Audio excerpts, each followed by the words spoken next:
Eto na, sa 498 na piraso ng mga bomba, abay nahukay doon sa ginagawang kanal sa Tarlac City. Abay napakarami naman yan.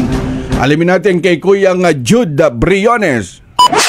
Target on air. Live report. Kuyang Jude.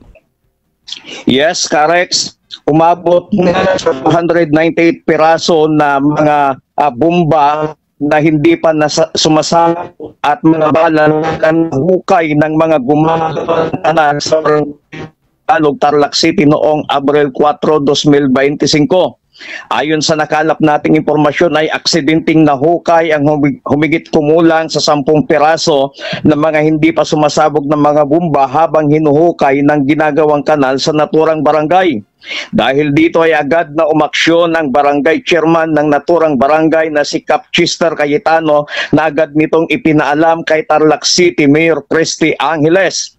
Agad na umaksyon si Mayor Christy Angeles at agad na nakipagkoordinasyon ito sa Explosive and Ordnance Division o EOD ng Tarlac PNP na pinamunuan ni Police Lieutenant John Canare at Police Chief Master Sergeant Mark Lemiak at kay Tarlac City DILG Road Mark Salvador.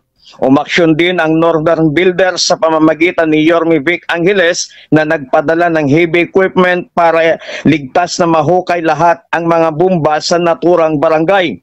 Dahil sa mabilis na aksyon ni Kapitan Chester Cayetano, Mayor Christy Angeles, Tarlac Explosive and Ordnance Division ng PNP, Yorme Vic Angeles upang mahukay ng ligtas ang mga bomba sa isang ginagawang kanal.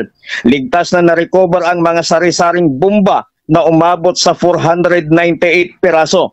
Umani naman ng mga papuri at pasasalamat mula sa mga Tarlaqueño, lalong-lalo ng mga residente ng barangay sa Pangtagalog na napakaayos na koordinasyon at mabilis na aksyon ni Kapitan Chester Cayetano, Mayor Christy Angeles, Yorme Vic Angeles at sa mga otoridad para sa kaligtasan ng kanilang mga kababayan.